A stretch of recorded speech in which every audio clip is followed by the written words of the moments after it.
নমস্কাৰ শ্ৰোতা বন্ধুসকল, কেনে আছে আপোনালোক? এষ্ট্ৰবেদাৱতী চেনেলৰ জৰিয়তে আপোনালোক সকলোকে মই মোৰ চেনেললৈ স্বাগতম জনাইছোঁ। আজি আমি এনেকুৱা এটা গ্ৰহৰ বিষয়ে জানিম, সেই গ্ৰহটোৰ কথা শুনিলে হয়তো আপোনালোক সকলোৱে ভয়ত কঁপি উঠে। জানেনে বাৰু কোনটো হয় সেই গ্ৰহটো? সেই গ্ৰহটো হৈছে শনি গ্ৰহ। শনি বুলি ক'লে আমাৰ মনটো ভয় লাগি নাযায়নে বাৰু? সচৰাচৰ এষ্ট্ৰলজিৰ পৰা দূৰত থকা লোকসকলৰ কাৰণে শনি মানে এটা যি সকলোৰে লাইফত প্ৰব্লেম ক্ৰিয়েট কৰা তেনেকুৱা এটা গ্ৰহ বুলি ভাবে। আমি কেতিয়াও শনি দেৱতাৰ মন্দিৰলৈ যাবলৈ ভয় কৰোঁ, নহয়নে? মাহঁতক ক'লেও কয় এই নাযাবি, শনিয়ে শনিৰ প্ৰভাৱ পৰিব পাৰে, দুষ্ট প্ৰভাৱ পৰিব পাৰে। আজি আমি সেই শনি গ্ৰহৰ বিষয়ে আলোচনা কৰিবলৈ ওলাইছোঁ। আমি সচৰাচৰ ভাবি থকা কথাটো শনি দেৱতাৰ ক্ষেত্ৰত শুদ্ধ নহ'বও পাৰে, কিয়নো আমাৰ কষ্টৰ যিটো প্ৰতীক গ্ৰহ হয় সেইটো হৈছে শনি গ্ৰহ। মানে আমি যে ৰেগুলাৰ হাৰ্ডৱৰ্ক কৰোঁ, যিসকলে কষ্ট কৰি ভাত পানী খায়, মানে কষ্টৰ জৰিয়তে যিসকলে পৰিশ্ৰম কৰি আৰ্জন কৰে, তেওঁলোকৰে মেইন গ্ৰহ হৈছে শনি গ্ৰহ। আমাৰ জীৱনত আমি যি সহা সম্পত্তি অৰ্জন কৰোঁ, এই সকলোখিনি কিন্তু শনিৰ দান বুলিয়ে ক'ব লাগিব। কাৰণ শনি দেৱতাৰ আশীৰ্বাদ নাথাকিলে কোনো মানুহে জীৱনত সফলতা অৰ্জন কৰিব নোৱাৰে। কোনো মানুহে জীৱনত তেখেতৰ পৰিশ্ৰমৰ সুফল লাভ কৰিব নোৱাৰে, কাৰণ সেই সুফলটো কিন্তু শনি দেৱতাই দিয়ে। শনি গ্ৰহ এনেকুৱা এটা গ্ৰহ যি মিথ্যাচাৰ দুৰ্নীতি আঁতৰাই মানুহক বাস্তৱ জীৱনৰ লগত পৰিচয় কৰায়। আৰু শনিৰ যেতিয়া 4.5 চলে তেতিয়া কি হয় জানেনে? 7.5 বছৰ বয়সত মানুহে জীৱনত বহুত কথা শিকিবলৈ পায়। শনি প্ৰধান ব্যক্তিসকল স্বভাৱতে বহুত কষ্ট কৰিব পৰা আৰু অলপ লেহেম হোৱা দেখা যায়। এওঁলোকক কিন্তু আপোনালোকে বিশ্বাস কৰিব পাৰে। শনিৰ নিউমাৰলজি নাম্বাৰ হৈছে 8 বা 8 আৰু এওঁলোকৰ ৰাশি হৈছে কুম্ভ ৰাশি আৰু মকৰ ৰাশি। মানে শনি গ্ৰহে দুটা এষ্ট্ৰলজিৰ ৰাশি আমাৰ অধিপতি হয়, সেইকেইটা হৈছে মকৰ আৰু কুম্ভ ৰাশি।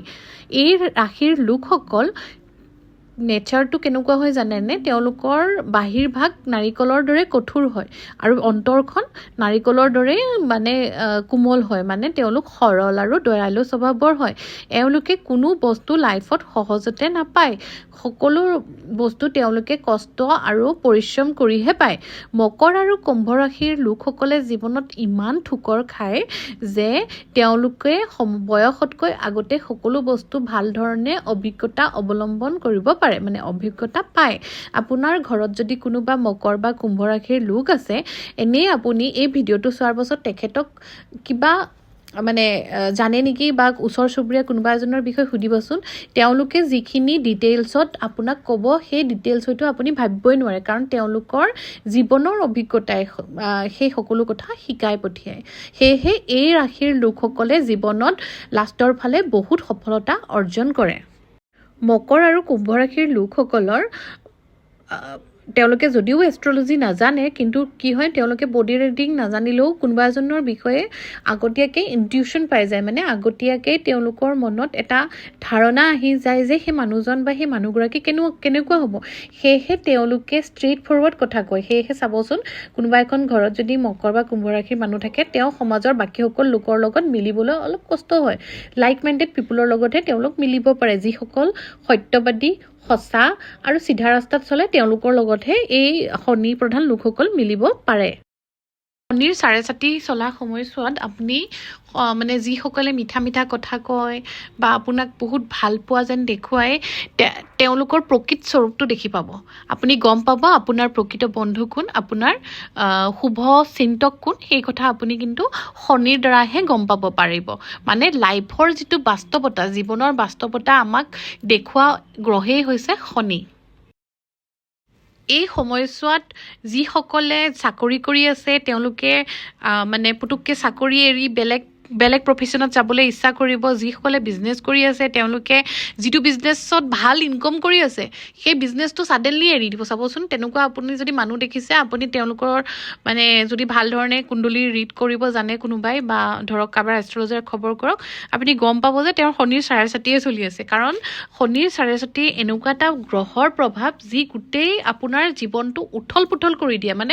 ভাল ধৰণে চলি থকা জীৱন এটা ৰাস্তালৈ লৈ আহে, আকৌ ৰাস্তাৰ জীৱন এটা মানে ৰাস্তাত যিসকল আছে তেওঁলোকক এটা লাইমলাইট দেখুৱাই দিয়ে, মানে ৰাত তেওঁলোকক চেলিব্ৰিটি বনাই দিব পাৰে। এই গ্ৰহ হৈছে শনি। আন কোনো গ্ৰহৰ ইমান পাৱাৰ নাই যি শনি গ্ৰহৰ পাৱাৰ আছে। এতিয়া আহোঁ শনিৰ চাৰে চাতিৰ পৰা বাচিবৰ কাৰণে কি কৰিব পাৰে।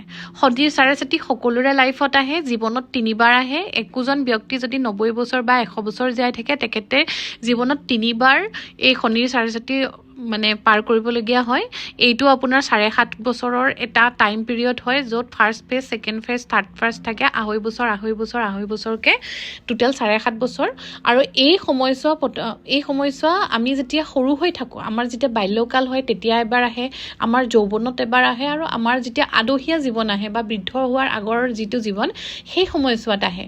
তো এই সময়ছোৱাত আমি কি হয়, শনিয়ে আমাক আমাৰ যিমানখিনি অহংকাৰ আছে, আমি যদি কোনোবা মানে ভাল ধৰণে ব্যৱসায় কৰি বা চাকৰি কৰি এটা অহংকাৰী হৈ পৰোঁ ন, সেই সময়ছোৱাত শনিয়ে আমাক বাস্তৱ জীৱনৰ লগত আমাক মূললৈ লৈ আহে, মানে আমাক আমাৰ প্ৰকৃত জীৱনলৈ লৈ আহে যে তই বেছিকৈ তোৰ ওপৰতো মই আছোঁ, তোক অৰিজিনেল লাইফ মই এতিয়া দেখুৱাম। সেয়াই হৈছে শনি দেৱতা। তো শনিৰ চাৰে চাতিৰ পৰা বাচিবলৈ হ'লে আপুনি আপোনাৰ বাস্তৱৰ লগত আপোনাৰ যিটো মানে মূল ভেটি, মানে চাওক যে আজিকালি মানুহবিলাক ৱেষ্টাৰ্ণ কালচাৰত গুচি গৈছে। তো আমি কি হয়, আমাৰ অৰিজিনেল কালচাৰ কি হয়, সেই কালচাৰৰ লগত আমি লগ লাগি থাকিব লাগিব, মানে তাৰ প্ৰতি কানেক্টেড হ'ব লাগিব, ভগৱানক বিশ্বাস কৰিব লাগিব, মন্দিৰ যাব লাগিব, পূজা পাঠ কৰিব লাগিব। আজিকালিৰ জেনেৰেশ্যনৰ কাৰণে কি হৈছে যে পূজা পাঠ এইবোৰ অবছলেট হৈ গৈছে। তো ডেফিনেটলি কি হয়, এইটো এটা জেনেৰেশ্যন গেপ হয়, সেইটো নকওঁ। ময়ো চাগে আনাডাৰ 3-4 ইয়াৰ্ছৰ আগতে মোৰো ইমান এইবিলাকত ভক্তি আছিলে ডেফিনেটলি, কিন্তু ইমান সময় দিব পৰা নাছিলোঁ। ছাডেনলি মোৰ লাইফতো টাৰ্ণিং আহিলে, আজি মই ধৰক এষ্ট্ৰলজাৰ হিচাপে এষ্ট্ৰলজি কৰি আছোঁ। কিন্তু তেনেকৈ মানে কি হয়, আপুনি আপোনাৰ ৰুটছটোক বিচাৰি পাব লাগিব। শনিয়ে কিন্তু এই মানে আপোনাক আপোনাৰ ৰুটলৈ ঘূৰাই আনে। যেতিয়া চাৰে চাতি চলে তেতিয়া আপুনি সেই সময়তে শনিৰ দুৰ্প্ৰভাৱৰ পৰা মুক্ত হ'ব, যদিহে আপুনি আপোনাৰ বাস্তৱ জীৱনলৈ ঘূৰি আহে, মানে উৰি ফুৰিলে নহ'ব। তাৰ কাৰণে প্ৰথম আপুনি কি হ'ব লাগিব, সৰল এটা লাইফ আপুনি জীয়াব লাগিব।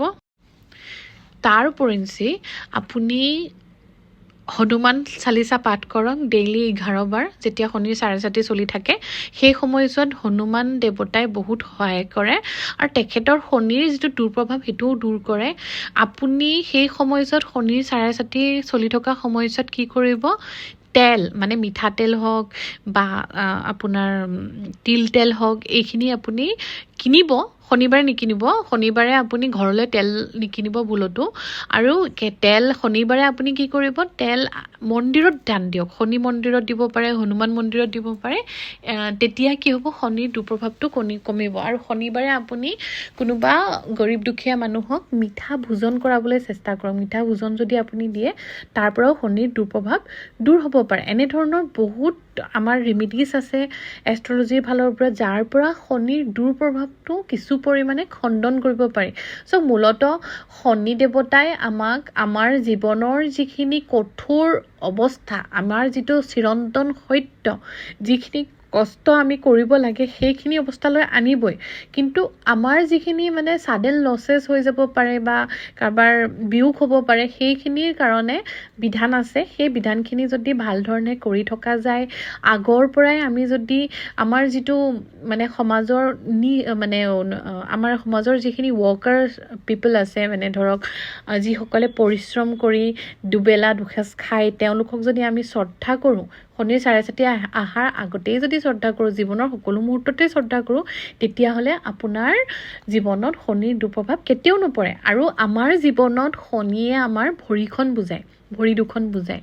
গতিকে আপুনি আটাইতকৈ যিটো মানে অৱহেলা কৰা অংগটোৱে হৈছে ভৰি, নহয়নে? আমি আমাৰ গোটেই শৰীৰটোক যতন লওঁ, কিন্তু ভৰিখনৰ কথা পাহৰি যাওঁ। সেই ভৰিতে কিন্তু শনি দেৱতা থাকে। গতিকে নিজৰ ভৰিখন সদায় ভাল ধৰণে ধুই পৰিষ্কাৰ পৰিচ্ছন্নকৈ ৰাখি তাত সদায় তেল ঘঁহক। আৰু তাৰ পাছত আপুনি কি কৰিব, যদিহে শনিৰ দুৰ্প্ৰভাৱ হৈছে, যদিহে আপোনাৰ বডিত সেইটো কেনেকৈ গম পাব জানেনে? প্ৰথমতে আপোনাৰ চুলিৰ পৰিৱৰ্তন হ'ব। শনিয়ে আমাৰ চুলি আৰু আমাৰ ছালক বুজায়। গতিকে চুলিখিনি যদি আপোনাৰ শুকান হৈ পৰিছে, ফাটিবলৈ ধৰিছে বা তেনেকুৱা ধৰণৰ প্ৰভাৱ, আপুনি আচৰিত হ'ব কিন্তু এষ্ট্ৰলজিয়ে সেইটো কথা কয়। চ' এনেকুৱা ধৰণৰ প্ৰভাৱ হৈছে মানে আপোনাৰ শনি বেয়া হৈছে। আপোনাৰ স্কিনত যদি ডেমেজ হৈছে, মানে স্কিনত যদি কিবা দাগ পৰিছে, কিবা হৈছে, তেতিয়াহ'লে সেইটোও কিন্তু কেমিকেলছৰ ৰিয়েকশ্যনৰ কথা মই কোৱা নাই, ইন জেনেৰেল যে মানুহৰ স্কিনটো শুকাই যায়, সেইটো কিন্তু শনিৰ প্ৰভাৱৰ কাৰণে হয়, মানে আপোনাৰ শনি বেয়া হৈছে। তো আপুনি কি কৰিব, কেতিয়াও আনৰ ব্যৱহৃত চেণ্ডেল গ্ৰহণ নকৰিব। যদিও আপুনি মিঠিৰ কুটুমৰ চেণ্ডেল ল'বলগীয়া হয়, কিবা এটা অৰিহণা দি ল'ব। আৰু পৰাপক্ষত আপুনি কোনোবা বিধৱা মানুহক সহায় কৰিব, পাৰিলে তেওঁক এযোৰ চেণ্ডেল কিনি দিব। তেতিয়া শনি সুস্থ, মানে হেপী হয়, শনি সুখী হয়। আৰু এইবিলাকৰ পৰা আপোনাৰ জীৱনত শনিৰ প্ৰভাৱটো দূৰ হ'ব পাৰে। শনিৰ আন এটা উপায় হৈছে আপোনাৰ যিটো ওজন আছে, আপোনাৰ যিটো বডি ৱেইট আছে, সেই বডি ৱেইটৰ 1/4 আপুনি যদি উৰদ ডাল, মানে কি কয় আপোনাৰ এইটো আমি খাওঁ যে অৰহৰ ডাল, যিটো আমাৰ অসমীয়াত কয় ৰহৰ দালি, সেই ৰহৰ দালিটো আপুনি আপোনাৰ বডি ৱেইটৰ 1/4 যদি কোনোবা গৰীব দুখীয়াক দিয়ে তেতিয়াহ'লেও, বা 1/4 তেল যদি আপুনি কাৰোবাক দিয়ে তেতিয়াহ'লেও, মানে মন্দিৰত দিয়ে বা কোনোবা গৰীব দুখীয়াক দিয়ে, তেতিয়াহ'লেও আপোনাৰ শনি কিন্তু সন্তুষ্ট হয়। চ' এই সৰু সৰু ৰিমেডিজবোৰৰ জৰিয়তে আমি এটা অতি মানে কঠোৰ গ্ৰহক আমি আমাৰ জীৱনত ভাল পৰিণত কৰিব পাৰোঁ। আৰু যাৰ শনি ভাল, সি কিন্তু জীৱনত বহুত, মানে কৈছোঁ নহয়, মানে বহুত এটা উচ্চ পৰ্যায় পায়গৈ।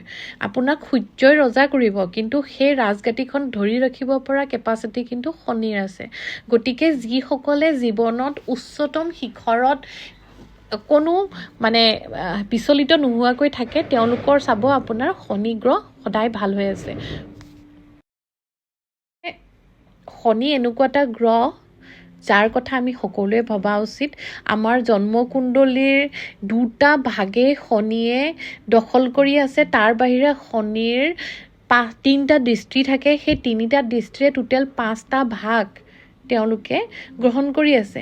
তাৰ উপৰিঞ্চি শনি যদি বেলেগ এটা স্থানত বহে, নিজৰ স্বগৃহত নবহি পেলাই বেলেগ এটা গৃহত বহে, তেতিয়াহ'লে শনি দেৱতাই টোটেল 6টা স্থান দখল কৰি থাকিব। গতিকে ভাবকচোন আমাৰ জীৱনত শনিৰ প্ৰভাৱ কিমান। আমি জানো সেই গ্ৰহটোক ওলাই কৰিব পাৰোঁ, শনি দেৱতাক ওলাই কৰিব পাৰোঁ। গতিকে আপোনালোকেও এই কথা ঢিলা কৰি নল'ব।